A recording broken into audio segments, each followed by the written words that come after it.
अस्सलामुअलैकुम। बोल news headquarter में खुश आमदीद। मैं हूँ मुदस्सर इकबाल। मैं हूँ महविश तबस्सुम और मैं हूँ शाइस्ता शहजाद। बुलेटिन के आगाज में सबसे पहले आपको बताएं कि वफाकी काबीना में एक बार फिर रद्दो-बदल कर दिया गया। खजाने की चाबी हम्माद अजहर से लेकर शौकत तरीन को सौंप दी गई है। फवाद चौधरी को वजीर इत्तलात और उमर अयूब खान को वजीर बराए इकनॉमिक अफेयर बना दिया गया।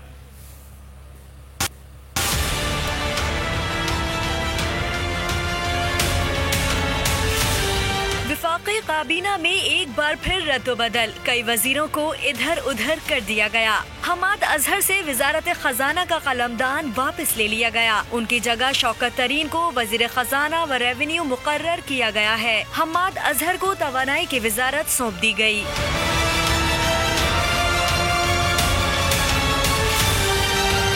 चौधरी फवाद अहमद को वजीर इत्तलात और उनकी जगह सैयद शिबली फराज को वजीर साइंस एंड टेक्नोलॉजी बनाया गया है। उमर अयूब खान वजीर बराए इकनॉमिक अफेयर होंगे। सनत व पैदावार का कलमदान मखदूम खुसरो बख्तियार को सौंप दिया गया। पीटीआई की 32 माह के इक़्तिदार में शौकत तरीन चौथे वजीर खजाना हैं। उनसे पहले हम्माद अजहर, अब्दुल हफीज शेख और असद उमर को खजाने की कुंजी दी गई। अब्दुल हफीज शेख पहले मुशीर खजाना फिर वजीर खजाना बनाए गए और सबसे ज्यादा अरसा मनसब पर फाइज रहे। असद उमर ने वज़ारत खजाना का कलमदान 20 अगस्त 2018 को संभाला। पूरी कौम की नजरें नए वज़ीर खजाना की जानिब थीं। अवाम रिलीफ के मुंतज़िर थे। महंगाई ने कमर दोहरी की हुई थी, लेकिन फिर क्या हुआ?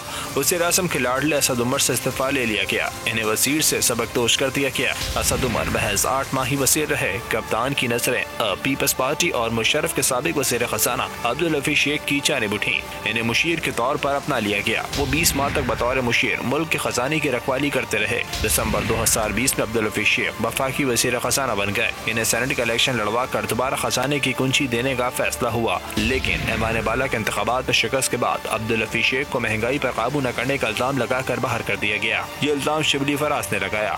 वज़ीर आज़म इमरान खान की नजरें अब हम्माद अजहर पर पड़ी, लेकिन हम्माद अजहर के वजीर बनते ही शौकत तरीन का नाम भी गूंजने लगा और अब चंद हफ्तों बाद शौकत तरीन को वज़ीर खजाना बना दिया गया। 18वीं तरमीम के बाद सारा पैसा सूबों को चला जाता है और इसके बावजूद वफाकी हुकूमत अपना किरदार अदा करे। कराची के पास एक जजीरा है जो ऐसे ही पड़ा है। हम उस पर मंसूबा ला रहे थे, लोग सरमाकारी के लिए तैयार हो गए थे और इसका फायदा सिंध को होना था, लेकिन सिंध हुकूमत ने नो ऑब्जेक्शन सर्टिफिकेट वापस ले लिया। सिंध हुकूमत से कहूँगा अपने फैसले पर नजरसानी करे। वजीर आज़म इमरान खान का सखर में खिताब, कहा अंदरून सिंध पाकिस्तान का गरीब तरीन इलाका है, यहाँ बुनियादी सहूलियात नहीं, पुलिस और ताकतवर का जुल्म है। पंजाब में बड़े माफिया से मुकाबला था, इसलिए अंदरून सिंध को वक्त न दे सका। हमें पाकिस्तान की तारीख का सबसे बड़ा कर्ज विरसे में मिला। बड़ी मुश्किल से अंदरून सिंध को 446 अरब रुपए का पैकेज दे रहे हैं। अमेंडमेंट के बाद वफाक से सारा पैसा सूबों पे चला जाता है, कर्जे लेके चलाते हैं हम मुल्क। कराची के पास एक जजीरा है जो ऐसी पड़ा हुआ है बड़ी देर से। हमने उसके ऊपर एक बहुत बड़ा मंसूबा बनाया, बिल्कुल एक नया शहर उधर बन जाए। सब तैयारी हमने कर ली, बाहर से इन्वेस्टर्स भी तैयार हो गए। सिंध हुकूमत ने हमें नो ऑब्जेक्शन सर्टिफिकेट भी दे दिया और उससे अरबों अरबों रुपए का सिंध के अंदर पैसा आना था। सिंध हुकूमत को हमने ये भी कह दिया कि जो नफा भी होगा वो भी आप रखें, लेकिन मुझे अभी तक नहीं समझ आई कि सिंध की हुकूमत ने नो ऑब्जेक्शन सर्टिफिकेट दे के हमें कैंसिल कर दिया। और फिर अंदरून सिंध देखा मैंने, बहुत ही गरीब तरीन पाकिस्तान का इलाका, और लोगों की जो हालात मैंने देखे। हमारी हुकूमत आई तो पाकिस्तान की तारीख का सबसे बड़ा कर्जा चढ़ा हुआ था पाकिस्तान। आज हमने 440 अरब का जो पैकेज बनाया, ये बड़ी मुश्किलों से इधर उधर से पैसे खींच के बनाया। इंशाल्लाह ये 1 महीने के अंदर ये पैकेज ज़मीन पे आना शुरू हो जाएगा और इसकी आपको असरात मिलने शुरू हो जाएंगे। इमरान खान का मिशन अपने लंदन और दुबई में महल बनाना नहीं है। इमरान खान का मिशन पाकिस्तान की आवाम की जिंदगी बेहतर बनाना है। वफाकी वजीर असद उमर का सखर में खिताब, कहा वफाक सिंध में काम करने की कोशिश करे तो मुश्किलात पैदा की जाती हैं।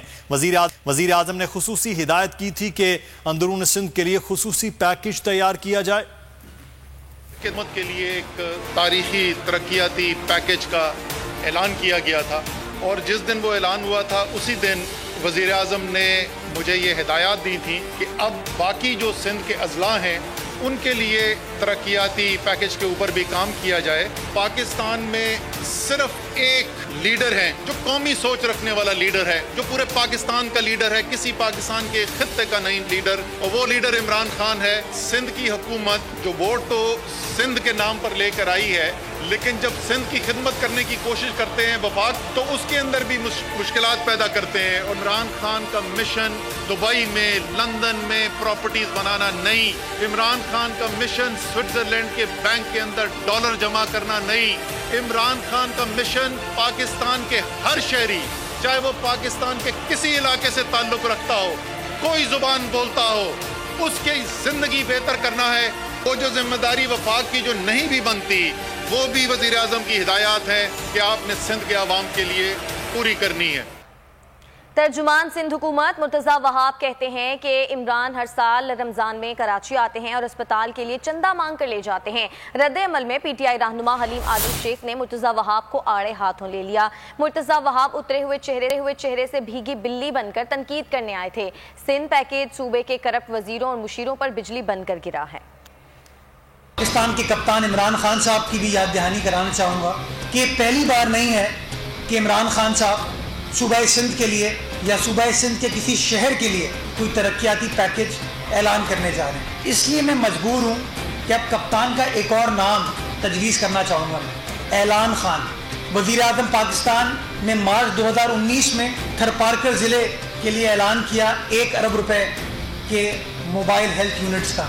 थर की आवाम आज भी मुंतज़िर है कि वो 1 अरब रुपए कहाँ गए। अभी मैं देख रहा हूँ कि मुर्तज़ा वहाब साहब का उतरा हुआ चेहरा और भीगी बिल्ली की तरह जैसे वो आकर फौरन प्राइम मिनिस्टर अभी सिंध के लोगों की खुशहाली और तरक्की के लिए ऐलान करके गए, और ये सिंध दुश्मन जो कि 13 साल से सिंध पर हुकूमत कर रहे हैं, उनकी नींदें उड़ गई। बजाय इसके मुर्तज़ा वहाब साहब इसके जवाब में बताते कि सिंध में जो 7,880 अरब रुपए इनके पास 13 साल में आए, उसका इन्होंने क्या किया, क्या खर्च किया, वो जवाब देने की बजाय इन्होंने इतराज़ात लगाने शुरू कर दिए। वज़ीर आज़म इमरान खान के दौरा सखर के मौके पर खवातीन महंगाई के खिलाफ सड़कों पर आ गईं। प्रेस क्लब के बाहर महंगाई की दुहाई देती खवातीन सब्जियां, दाल चावल भी उठा लाईं। मुजाहिरीन ने हुकूमत से महंगाई के जिनको काबू करने का मुतालबा कर दिया। आटा सस्ता चाहिए, चीनी सस्ती चाहिए, घी सस्ता चाहिए, इन पैकेजों से कोई हमारे घर नहीं चलने वाले। अरबों का पैकेज नहीं, सस्ती अशिया चाहिए। वज़ीर आज़म इमरान खान के दौरे सखर के मौके पर खवातीन का मुतालबा, सड़कों पर आ गईं। प्रेस क्लब के बाहर सब्जी के टोकरे और रोटियां उठाकर एहतजाज रिकॉर्ड कराया। महंगाई के खिलाफ नारे लगा दिए। खवातीन ने शिकायतों की लंबी फहरिस्त सामने रख दी। ये जो इतने बड़े बड़े पैकेज लेकर आए हैं, ये हमें नामंजूर है। तमाम खवातीन का यही ऐलान है कि ये हमें नामंजूर है। हमें आटा सस्ता चाहिए, चीनी सस्ती चाहिए, घी सस्ता चाहिए, इन पैकेजों से कोई हमारे घर नहीं चलने वाले। एक खातून ने वज़ीर आज़म को बाजार का चक्कर लगाने की दावत दे दी। रोजा भी नहीं रख सकते हम, रोजे के टाइम कुछ खाने के लिए नहीं होता, हम क्या करें। आप बाजार है तो हमें पता चले ना, आपको भी पता चले कि कितनी महंगाई है। खवातीन का कहना है कि बाजारों में महंगाई की आग बरस रही है, लोग खुदकुशी करने पर मजबूर हो गए हैं।